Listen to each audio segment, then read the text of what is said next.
Desde épocas tempranas, Venecia desarrolla un estilo muy personal. La escuela veneciana se caracteriza sobre todo por el uso magistral de la luz y del color. La pintura se ve influida por el gusto, por lo exótico. Es un arte además sensual en el que son muy frecuentes los desnudos femeninos en escenas además mitológicas, con Venus, con ninfas. Pues para hablar de la escuela veneciana, también de su influencia en todo Occidente, y por supuesto del desnudo femenino, nos acompaña hoy Javier Portús. Javier Portús es jefe de conservación de pintura española hasta 1700 del Museo del Prado y es pues un gusto poder contar con él durante estos minutos. Gracias y bienvenido. Sí, muchas gracias. Está también con nosotros Alicia Cámara, catedrática de Historia del Arte de la UNED. Bienvenida, Alicia. Gracias, Isabel. Vamos a hablar, por tanto, de muchos temas en pocos minutos. Podemos empezar quizá por definir un poco cómo fue esta escuela veneciana y qué aportó, porque aportó mucho a la pintura occidental. La escuela veneciana sobre todo se caracteriza por la idea del color. Es la escuela que hace suya la bandera del color frente al dibujo y los valores asociados al color. Frente al dibujo, que era o representaba la parte intelectual de la pintura, la parte más normativa de la actividad pictórica, el color le competían el campo más sensual y el campo de las emociones. El color como fundamento, pero también temas diferentes que de alguna manera van rompiendo con lo anterior. Sí, y uno de esos temas es el desnudo, y además un desnudo con unas características propias. Al estar asociado el color a la idea de las emociones y siendo el desnudo un tema tan cultivado por la escuela veneciana, esto daba lugar a un tipo de desnudo mucho más sensual, con mucha más capacidad también comunicativa y emotiva del que era habitual en otro tipo de escuelas. Sí, de hecho, Javier, ¿qué opinas de ese debate que hay sobre si realmente estas Venus de las que vamos a hablar eran Venus o eran obras sencillamente de tema erótico en relación con ese mundo de la sensualidad, de la sexualidad también, del coleccionismo? Porque en algún caso se habla de que al principio son simplemente una donna desnuda y luego ya se habla de ellas en algún momento como Venus, pero al principio no lo son. Incluso pueden llegar a ser retratos de cortesanas disfrazados de Venus. ¿Cómo ves este debate? ¿Es un debate estéril o es un debate que realmente nos llevaría a algún sitio? No es un debate estéril, ¿no? Y lo que da la sensación es que existe un paréntesis entre estos primeros desnudos, que lo que representan sobre todo es un cuerpo femenino, y Goya, que será el siguiente artista que volverá a reivindicar con las majas desnudos que no tienen nombres conocidos, que no se llaman ni Eva, ni Venus, ni Danae. Lo que pasa que durante 3 siglos la cultura occidental ha necesitado dar un nombre, y un nombre con una trayectoria narrativa detrás a la idea de representar un cuerpo desnudo, ¿no? Era necesario ese ropaje narrativo ante la idea del desnudo. Sí, yo te lo decía porque, por ejemplo, incluso la Venus de Urbino, que es tan famosísima, ¿no? Se ha hablado en algún momento, yo he leído sobre ella, que podría ser sencillamente una obra de un desnudo femenino con ocasión de unos esponsales, porque al fondo está el baúl donde las casadas llevan su ajuar, y que es posible que no tuviera en principio, en origen, esa narración detrás de que estamos ante un tema mitológico. Por eso te lo preguntaba, porque me parece una cuestión curiosa. Y de esa curiosidad seguimos con el color, seguimos con esta mancha que luego además será precursora de otras escuelas importantísimas como puede ser el impresionismo siglos después, en el siglo XIX, y también de autores, porque partimos de la escuela veneciana y hay que hablar, aunque sea brevemente, de autores, de Giorgione, de Tiziano. ¿Cómo enfocaron ellos no solamente este gusto por el color, también por estas escenas mitológicas, por estos ropajes suntuosos, por lo exótico, y a la vez unido a las mujeres desnudas que había que vestir de alguna manera también? Sí, bueno, se vestían a través del tema y se vestían a través de los nombres. Pero una escuela colorista es una escuela que prima los valores visuales y prima, por tanto, conceptos relacionados con la idea de sensualidad, con la idea de opulencia. Y Venecia logró crear, digamos, una marca propia, que era la marca del color, y una marca que supo exportar al resto de Europa, y no solo al resto de la Europa contemporánea, sino que se convirtió a lo largo de los siglos en un punto de referencia para todos los artistas que querían seguir esa escuela de la emoción y esa escuela también de la sensualidad que significa el color veneciano. Yo he dado algún nombre, pero puede seguro haber alguno más que haya aquí que resaltar. Tiziano, por supuesto, sobre todo porque tuvo una vida tan larguísima y tan productiva hasta el último día de su vida, que tuvo tiempo de hacer un poco de todo, de evolucionar, y por eso es un exponente, yo creo, importante, y además un exponente que tenemos muy claramente dentro de nuestro país, que podemos contemplar ahora mismo, por ejemplo, en el Prado. Sí, y antes que Tiziano, Giorgione, y después de Tiziano, Tintoretto o Veronés.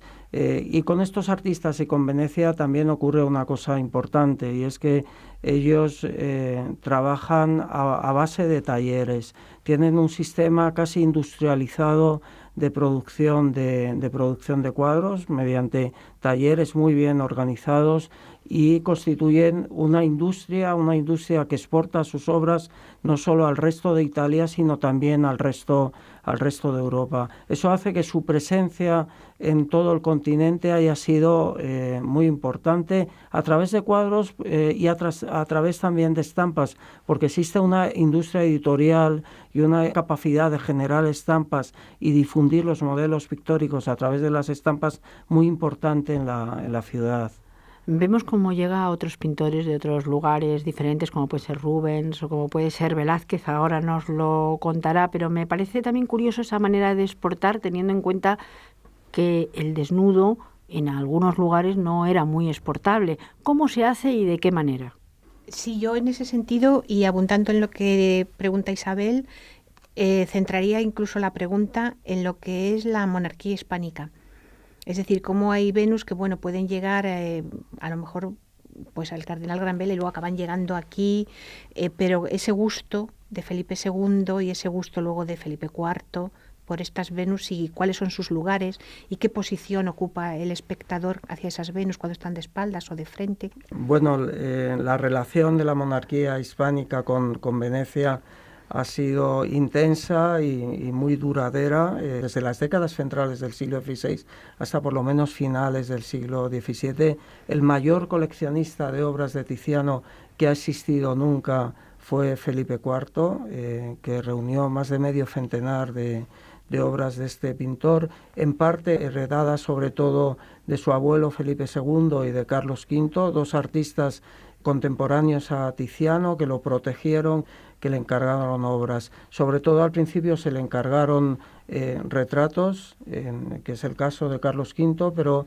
a partir de Felipe II es frecuente el encargo de obras mitológicas.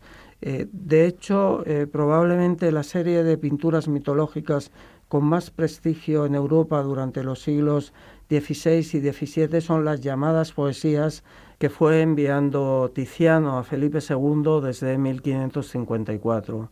Eran cuadros que en todos los casos reproducían escenas mitológicas y también que en todos los casos incluían desnudos, sobre todo desnudos femeninos. Yo volvería a retomar también la pregunta, porque estos desnudos llegan a España. ¿Y quién los ve y cómo se ven? Porque ya desde el principio luego hablaremos del gusto por lo personal, es decir, por tenerlo un poco apartado. Sin embargo, está claro que este arte del desnudo llega a otros pintores y llega a ser conocido, porque si no, no hubiera existido esta influencia de la que hablamos.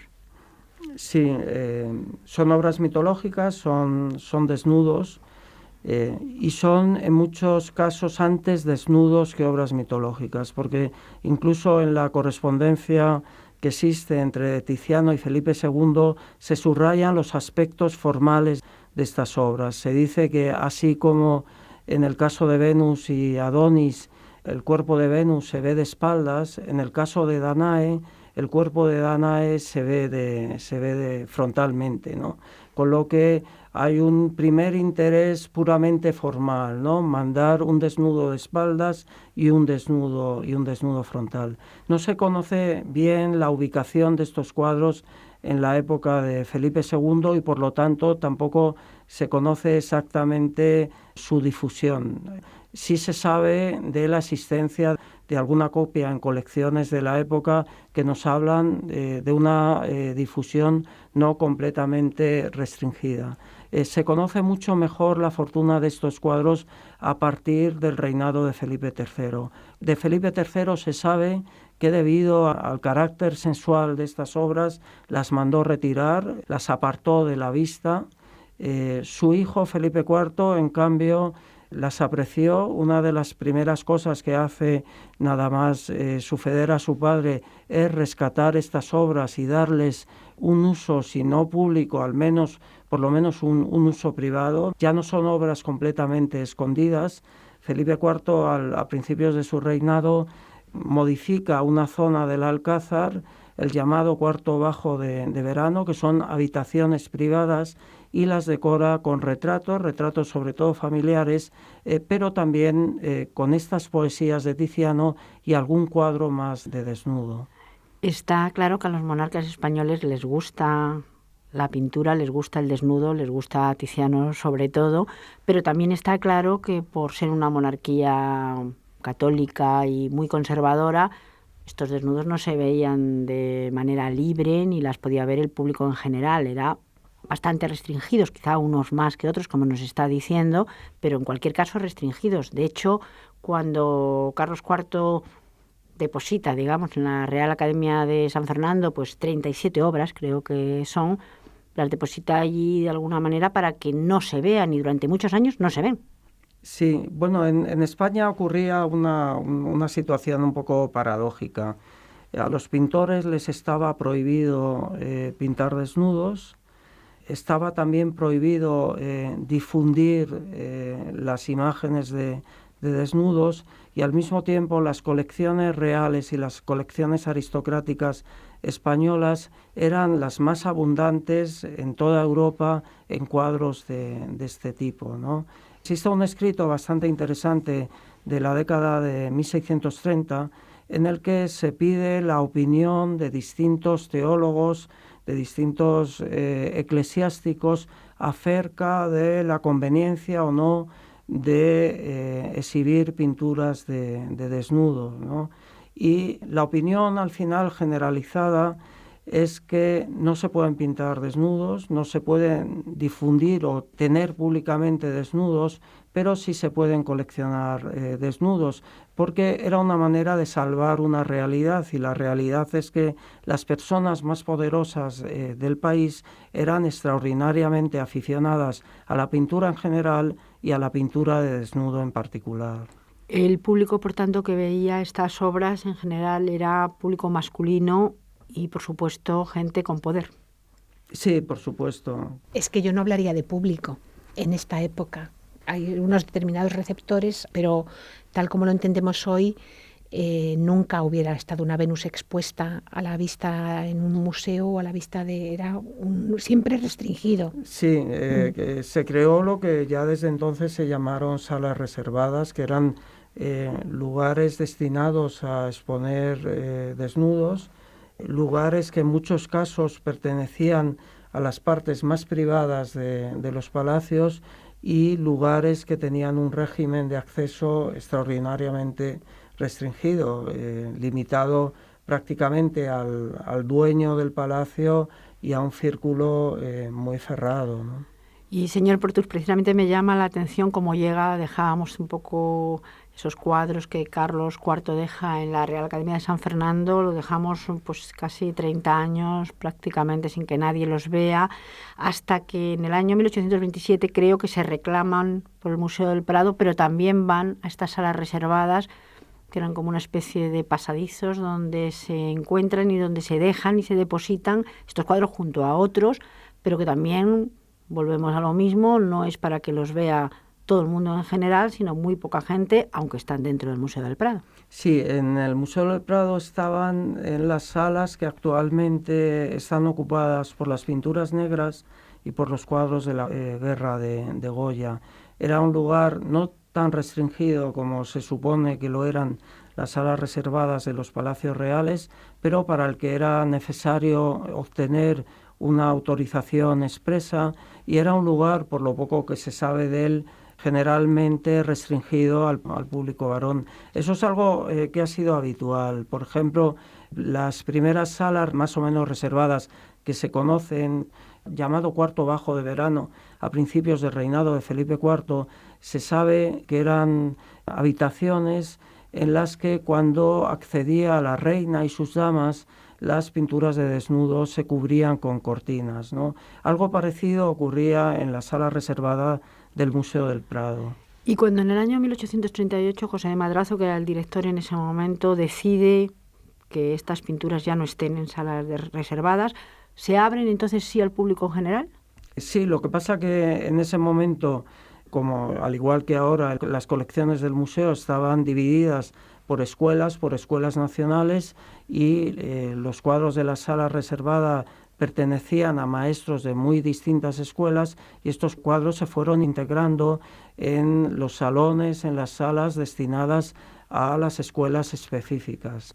Nos ha hablado, aunque sea, porque no hay tiempo para más, no de manera demasiado profunda, pero sí me gustaría por lo menos los últimos minutos dedicar a precisamente la influencia que han tenido en la pintura occidental, por ejemplo, en pintores como Goya, que se ha nombrado aquí, pero creo que sería muy importante pues destacarlo. Sí, bueno, desde finales del siglo XVIII estamos acostumbrados a construir una historia del arte en relación con el concepto de escuela nacional, con un concepto geográfico. Eso es una convención, y una convención como otra cualquiera. En realidad, repasando a la historia de la pintura occidental, hay una serie de realidades que trascienden fronteras, y una de esas realidades es de carácter estilístico, y dentro de ellas hubo una fuerza importantísima que condiciona una parte muy importante de la pintura occidental, que es la idea del color. Existe una escuela del color, una serie de maestros que, independientemente de sus nacionalidades, tienen como principal horizonte estético el color, y el punto de partida de esa escuela es Venecia. A partir de Venecia son algunos maestros flamencos del siglo XVII, como Rubens o Van Dyck, quienes toman el testigo del color. Simultáneamente, la pintura española es también una pintura muy vinculada a esa idea del color. Los antecedentes de Velázquez, por ejemplo, no hay que buscarlos en la propia España, sino que hay que buscarlos en Rubens o en la escuela veneciana. Eso perdura durante el siglo XVIII, ahí está Watteau, ahí están también los venecianos como Tiepolo, y ahí está Goya, que es un eslabón más dentro de esa cadena de coloristas que empieza con Venecia, ¿no? Y en Goya también el desnudo, es decir, el color y por otro lado el desnudo. Sí, y el desnudo ya sin nombre. Las majas de Goya son mujeres desnudas, o una vestida y otra desnuda, que no tienen nombre. Con Goya se impone la idea de desnudo como género. Ya se puede hacer una pintura de desnudo que no sea una pintura mitológica o no sea una pintura religiosa, una Adán y Eva, por ejemplo, sino que ya se puede hacer una pintura de desnudo que sea simplemente un desnudo. Pues muchísimas gracias, Javier Portús. Muchísimas gracias, profesora Cámara, por haber compartido estos minutos hablando de la escuela veneciana y también del desnudo. Muchas gracias. Ha sido un placer.